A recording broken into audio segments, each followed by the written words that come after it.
Chào mừng quý vị đến với bản tin quốc tế ngày 21 tháng 5 của FBNC với những thông tin nổi bật sau đây. Cuộc đối đầu Mỹ-Trung trở lại sục sôi sau một thời gian ngắn tạm lắng dịu. Theo đó, khi Mỹ điều chiến hạm tuần hành qua eo biển Đài Loan, Trung Quốc cũng nổi đoá cử chiến đấu cơ bám sát. Ủy ban tình báo Mỹ nói có nhiều bằng chứng cho thấy SARS-CoV-2 rò rỉ từ phòng thí nghiệm Vũ Hán. Trong khi đó, các nước khu vực châu Á cũng không khỏi lo ngại về kế hoạch bành trướng quá mức của Trung Quốc. Bộ trưởng Quốc phòng Nhật Bản cảnh báo Tokyo thua xa Bắc Kinh về sức mạnh quân sự. Lo ngại ý đồ sâu xa của Trung Quốc, Thủ tướng tân cử Samoa hủy kế hoạch cảng biển do Bắc Kinh rót vốn. Báo chính phủ Trung Quốc dằn mặt truyền thông Ấn Độ đừng cố tạo thêm xung đột. Một số tin nóng khác, Nga, Mỹ cam kết gác lại những khác biệt sâu sắc để hợp tác cùng nhau. Thị trấn Trung Quốc phun thuốc khử trùng khi xuất hiện ổ dịch cộng đồng. Covid-19 tấn công vào bệnh viện, Đài Loan có thêm gần 300 ca nhiễm mới. Khám phá căn cứ quân sự siêu hiện đại của Nga ở Bắc Cực. Tất cả sẽ được cập nhật ngay sau đây trong bản tin ngày 21 tháng 5 của FBNC.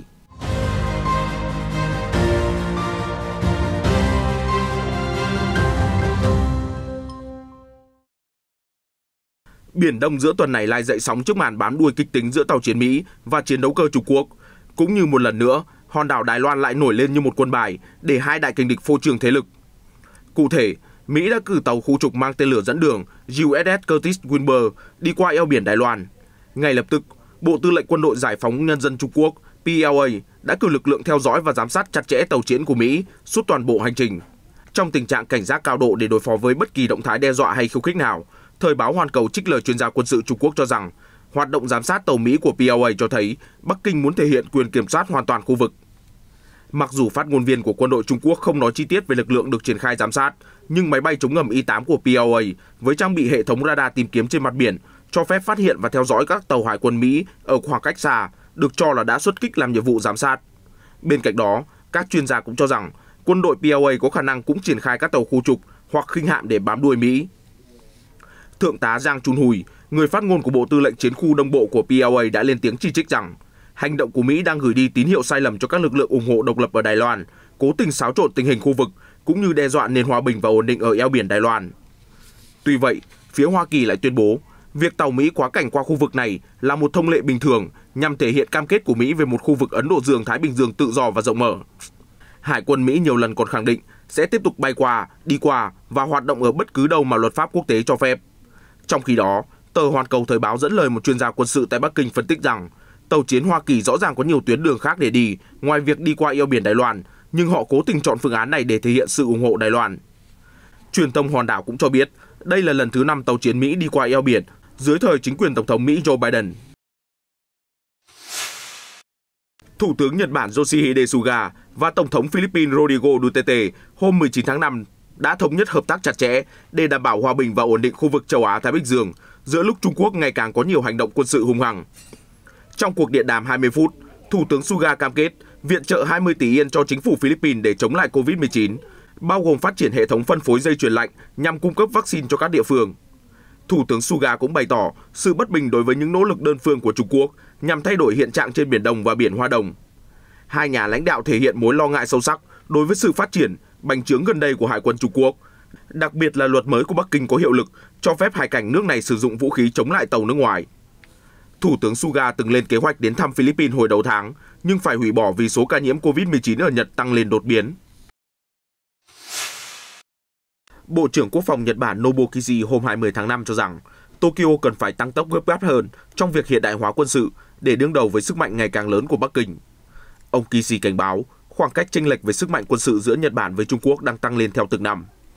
Ông cho rằng chúng ta phải tăng cường năng lực phòng vệ với tốc độ nhanh chóng hơn so với những năm trước đây. Người đứng đầu Bộ Quốc phòng Nhật Bản cho biết, quân đội Trung Quốc đã chi ngân sách mạnh mẽ cho các lĩnh vực chiến tranh mới như không gian, an ninh mạng và tác chiến điện tử. Chi tiêu quốc phòng của Nhật thường chiếm khoảng 1% GDP. Tuy nhiên, Bộ trưởng Kishi cho biết ngân sách được quyết định dựa trên nhu cầu thay vì quy mô GDP. Ông Kishi nhấn mạnh, môi trường an ninh xung quanh Nhật Bản đang thay đổi nhanh chóng với nhiều yếu tố bất ổn gia tăng. Bộ trưởng Kishi cũng cho rằng Nhật Bản nên xem xét vấn đề liên quan đến Đài Loan là vấn đề của chúng ta, giữa lúc Trung Quốc gây sức ép lớn đối với hòn đảo tự trị. Đồng thời, Nhật Bản gần đây lên tiếng phản đối gay gắt các động thái của Bắc Kinh ở khu vực châu Á-Thái Bình Dương đặc biệt là sự hiện diện gần như hàng ngày của các tàu hải cảnh Trung Quốc tại vùng biển tiếp giáp nhóm đảo tranh chấp Senkaku do Tokyo kiểm soát. Hồi tháng trước, hai nhà lãnh đạo Mỹ-Nhật cũng đã thảo luận các mối lo ngại chung về sự bành trướng trên biển của Trung Quốc và nhiều vấn đề khác bao gồm đàn áp nhân quyền, dân chủ ở Hồng Kông và Tân Cương, làm leo thang căng thẳng ở eo biển Đài Loan.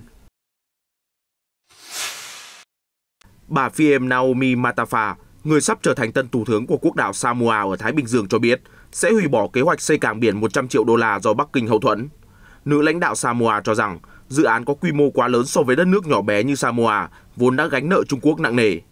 Nói với Reuters, bà Mataafa bày tỏ, Samoa là một quốc gia nhỏ, các cảng biển và sân bay hiện tại đã đủ đáp ứng nhu cầu của người dân.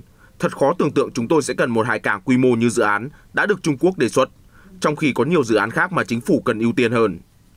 Theo Reuters, các cảng biển ở nhiều quốc đảo châu Đại Dương có thể biến thành cơ sở hạ tầng quân sự trong trường hợp xung đột leo thang. Việc Trung Quốc tăng cường hiện diện, rót tiền đầu tư ở khu vực này đang khiến Mỹ và đồng minh không khỏi lo ngại. Reuters vào tháng trước cũng đưa tin rằng Trung Quốc đang tài trợ nâng cấp một đường bay ở hòn đảo xa xôi giữa Thái Bình Dương thuộc chủ quyền Kiribati có thể phục vụ cho mục đích quân sự.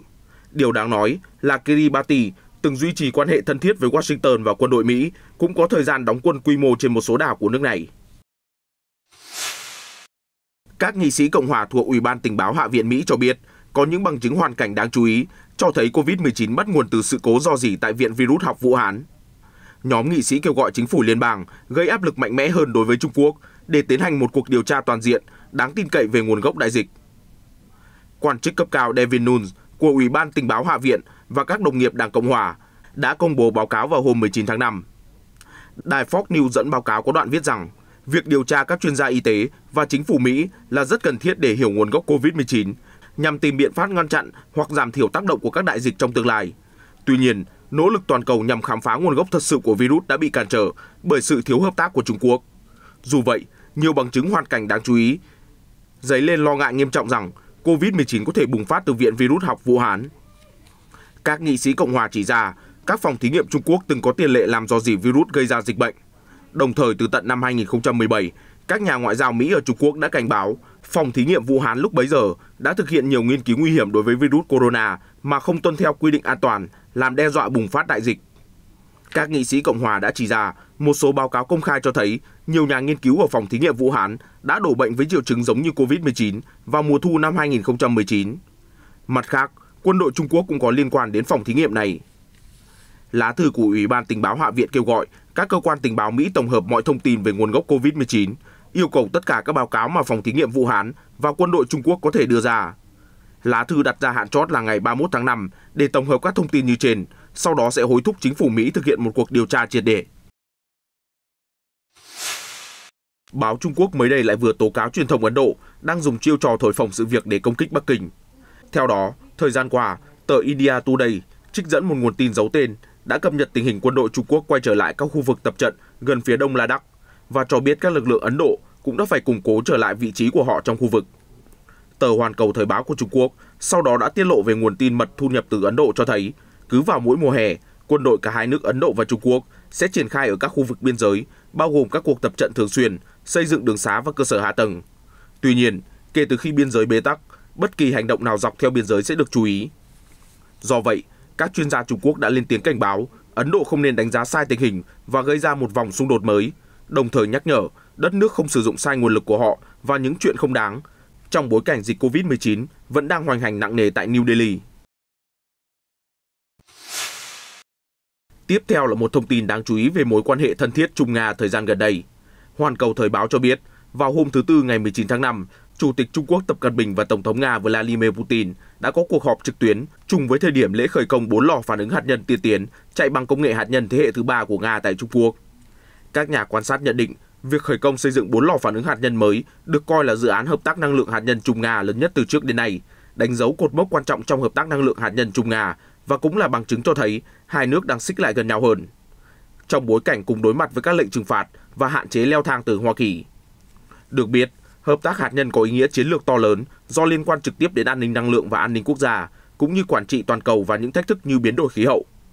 Nhân sự kiện này, ông Tập Cận Bình đề nghị hai nước làm sâu sắc hơn hợp tác khoa học và công nghệ về năng lượng hạt nhân, đồng thời kêu gọi tuân thủ hợp tác chiến lược để thúc đẩy sự phát triển phối hợp của hệ thống quản trị của ngành năng lượng toàn cầu. Ở phía Nga, Tổng thống Putin cho biết tại buổi lễ rằng tất cả các thỏa thuận giữa Nga và Trung Quốc đạt được ở cấp cao nhất đang được thực hiện, với nhiều sáng kiến lớn khác cũng đang được triển khai. Ông Putin coi hợp tác phát triển hạt nhân vì mục đích hòa bình là một thành tố quan trọng trong toàn bộ phức hợp quan hệ đối tác chiến lược Trung-Nga, có tính chất sâu sắc, thực sự hữu nghị và cùng có lợi. Tính đến tháng 4, số lượng tổ máy điện hạt nhân đang hoạt động của Trung Quốc đã lên tới 49, đứng thứ 3 toàn cầu, theo số liệu của Cơ quan Năng lượng Quốc gia. Các nhà ngoại giao hàng đầu Nga và Mỹ đã có cuộc gặp cấp cao hôm 20 tháng 5 tại Ireland. Họ nhấn mạnh, mặc dù hai đại kình địch từ thời chiến tranh lạnh vẫn duy trì quan điểm khác nhau đáng kể đối với các vấn đề của thế giới, tuy nhiên, đôi bên thể hiện thái độ lạc quan và cam kết sẽ cùng nhau tìm cách hợp tác. Cụ thể, trong cuộc gặp với Ngoại trưởng Nga Sergei Lavrov, Ngoại trưởng Mỹ Antony Blinken nói rằng việc chúng ta có nhiều khác biệt không phải là chuyện bí mật và Washington sẵn sàng đáp trả những hành động gây hấn của Moscow. Tuy nhiên, ông Blinken tin rằng thế giới sẽ an toàn hơn nếu lãnh đạo hai nước hợp tác cùng nhau. Đáp lại, Ngoại trưởng Nga cũng khẳng định gạt bỏ những khác biệt, hai nước có thể hợp tác ở những khía cạnh mà chúng ta có chung giá trị. Ông Blinken cho biết Tổng thống Mỹ Joe Biden mong muốn thiết lập mối quan hệ ổn định với Nga và hai nước có thể làm việc cùng nhau cho các vấn đề lớn như chống lại đại dịch COVID-19, biến đổi khí hậu, ứng phó với chương trình hạt nhân của Iran và Triều Tiên, cũng như về cuộc chiến ở Afghanistan. Hai quan chức ngoại giao hàng đầu Nga-Mỹ cũng thảo luận về an ninh mạng và việc Nga tập kết hàng trăm ngàn binh lính sát biên giới Ukraine, những vấn đề đã gây căng thẳng giữa hai nước thời gian qua. Phái đoàn Nga-Mỹ khẳng định cuộc gặp hôm 20 tháng 5 là tiền đề cho những đàm phán sâu sắc hơn trong tương lai. Khu vực Bắc Cực đã trở thành một điểm nóng mới trên thế giới để Mỹ, Nga và Trung Quốc tranh giành sự ảnh hưởng. Đó là do Bắc Cực giàu tài nguyên, có vị trí địa chính trị quan trọng, đồng thời sở hữu giá trị lớn về kinh tế và nghiên cứu khoa học. Là một cường quốc ở khu vực này, Nga từ lâu đã tăng cường sự hiện diện quân sự tại Bắc Cực, bao gồm xây dựng các căn cứ hiện đại nhất có thể. Trong đó phải kể đến căn cứ Nagukoy, rộng 14.000 m2, tọa lạc tại phía cực Bắc của quần đảo Franz Joseph, hoàn tất xây dựng vào đầu năm 2019. Để đảm bảo điều kiện sống an toàn, thoải mái cho binh lính, toàn bộ căn cứ là một không gian kín. Các hành lang nối nhiều tòa nhà và cơ sở hạ tầng liên thông chặt chẽ với nhau, cho phép các quan chức và binh sĩ có thể di chuyển dễ dàng mà không cần phải bước ra ngoài môi trường bên ngoài, với nhiệt độ có thể giảm sâu đến âm 47 độ. Hệ thống lò sưởi và nguồn cung cấp năng lượng tiên tiến của căn cứ Nga giúp cho nhiệt độ luôn ở mức từ 26 đến 28 độ C. Căn cứ có thể cung cấp điều kiện sống và làm việc cho khoảng 150 binh sĩ suốt 18 tháng mà không cần nguồn viện trợ bên ngoài, nhờ có sẵn các công nghệ hiện đại. Nhiều người lính cho biết, mặc dù đóng quân cách xa quê nhà hàng nghìn cây số, nhưng điều kiện làm việc ở căn cứ Nagukoy không gặp nhiều khó khăn và họ tự hào khi được bảo vệ lãnh thổ Nga ở Bắc Cực. Ngoại trưởng Mexico Marcelo Ebrard hôm 19 tháng 5 cho biết, nước này sẽ thảo luận các vấn đề về đầu tư, an ninh và chuỗi cung ứng với phía Mỹ, nhân chuyến thăm của Phó Tổng thống Kamala Harris đến nước hàng xóm vào ngày 8 tháng 6 tới đây. Bà Harris được giao phó phụ trách các nỗ lực của chính phủ Mỹ về tình trạng làn sóng nhập cư tăng đột biến ở biên giới phía nam nước Mỹ, dự kiến sẽ có lần đầu tiên có cuộc gặp riêng với Tổng thống Mexico, ông Andrés Obrador. Trước thềm cuộc gặp quan trọng này, Ngoại trưởng Mexico cho biết an ninh sẽ là trọng điểm của các cuộc thảo luận. Ngoài ra, các vấn đề về đầu tư, chuỗi cung ứng cũng rất phù hợp với chương trình hội nghị. Ngoại trưởng Ebrard cho rằng việc đảm bảo dây chuyền sản xuất, bao gồm nhập khẩu nguyên liệu giữa bối cảnh khủng hoảng COVID-19 sẽ là các vấn đề được Mỹ và Canada hết mức quan tâm. Các cam kết viện trợ vaccine của Mỹ dành cho Mexico và đặc biệt là bài toán dòng người nhập cư đổ dồn về biên giới cũng là những chủ đề được giới quan sát và dư luận hai nước theo dõi sát sao khi bà Harris công du đến Mexico. Một thị trấn nhỏ thuộc thành phố Dinh Khuẩn, tỉnh Liêu Ninh, Đông Bắc Trung Quốc đã ghi nhận một chuỗi lây nhiễm cộng đồng trong những ngày gần đây. Ngay lập tức, giới chức đã tiến hành phun khử trùng 110 cộng đồng dân cư với 9 khu vực đặt dưới sự giám sát nghiêm ngặt và sẽ phải thực hiện khử trùng thường xuyên ít nhất một lần mỗi ngày. Thành phố Dinh Khẩu đã báo cáo 9 ca nhiễm COVID-19 mới và 5 ca không có triệu chứng tính đến cuối ngày 18 tháng 5. 11 khu vực trong thành phố được cảnh báo có nguy cơ lây nhiễm ở mức trung bình. Trung Quốc hôm 20 tháng 5 ghi nhận tổng cộng thêm 12 ca nhiễm mới. Các ca nhiễm cộng đồng lại xuất hiện trong tuần qua. Tuy nhiên, các ổ dịch ở tỉnh Liêu Ninh và tỉnh An Huy đã nhanh chóng được kiểm soát. Trung tâm Chỉ đạo ứng phó dịch bệnh CECC của Đài Loan hôm 20 tháng 5 thông báo nhiều ca nhiễm COVID-19 được ghi nhận tại 2 bệnh viện nữa. Theo đó, COVID-19 đã tấn công vào 5 bệnh viện của hòn đảo, gây ra áp lực rất lớn.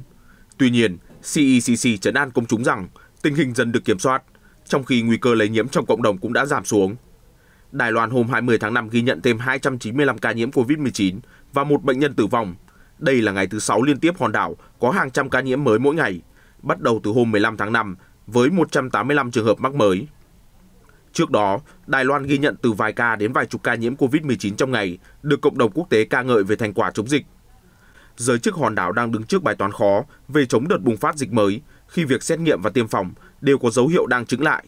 Trong khi đó, Taiwan News cho rằng Trung Quốc không ngừng thực hiện chiến tranh nhận thức, tức là tuyên truyền, kích động người dân Đài Loan mất lòng tin vào nỗ lực phòng chống dịch bệnh của chính quyền hòn đảo, hiện do Đảng Dân Tiến của bà Thái Anh Văn lãnh đạo. Hoàng tử Anh William 38 tuổi vào hôm 19 tháng 5 đã nhận liều tiêm vaccine trong bối cảnh nước Anh vào tuần này mở rộng chương trình tiêm chủng cho người trên 30 tuổi. Sau khi tiêm phòng, Hoàng tử William cảm ơn bác sĩ và tất cả những người đóng góp vào chương trình triển khai vaccine của Anh. Hoàng tử William từng nhiễm COVID-19 vào tháng 4 năm ngoái. Hiện chưa rõ công nương Kate, 39 tuổi, vợ Hoàng tử William đã được tiêm phòng vaccine hay chưa. Nữ hoàng Anh và cố hoàng thần Philip đã nhận mũi tiêm vaccine đầu tiên hồi tháng 1. Chương trình tiêm chủng của Anh đã được mở rộng liên tục. Vào tuần này, hàng triệu người Anh 34 và 35 tuổi đã nhận được tin nhắn từ cơ quan y tế đề nghị họ hẹn lịch hẹn đến điểm tiêm vaccine ngừa COVID-19. Trong những ngày tới, Anh sẽ hướng tới tiêm phòng cho những người ở độ tuổi đầu 30. Các nước Liên minh châu Âu EU hôm 19 tháng 5 đã bắt đầu nới lỏng quy định hạn chế di chuyển đối với du khách bên ngoài khối giữa lúc đợt cao điểm du lịch mùa hè đang đến rất gần. Theo đó, EU sẽ chào đón tất cả các du khách người Anh và những du khách Mỹ đã tiêm chủng đầy đủ. EU sẽ thảo luận chính sách cụ thể hơn vào cuối tuần này hoặc đầu tuần sau. Mặt khác, trong trường hợp cần thiết, một nước thành viên EU có thể ban hành quy định riêng, chẳng hạn yêu cầu du khách cung cấp phiếu xét nghiệm âm tính với COVID-19 hoặc thực hiện cách ly trong khoảng thời gian ngắn.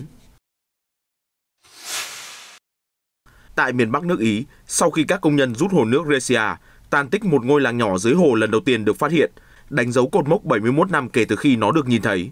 Cụ thể, quá trình rút nước tạm thời tại hồ Resia để sửa chữa nhà máy thủy điện đã để lộ ra những tàn tích còn sót lại của ngôi làng nhỏ tên Curon, nằm ở tỉnh Nam Tyrol, giáp với hai nước Áo và Thụy Sĩ.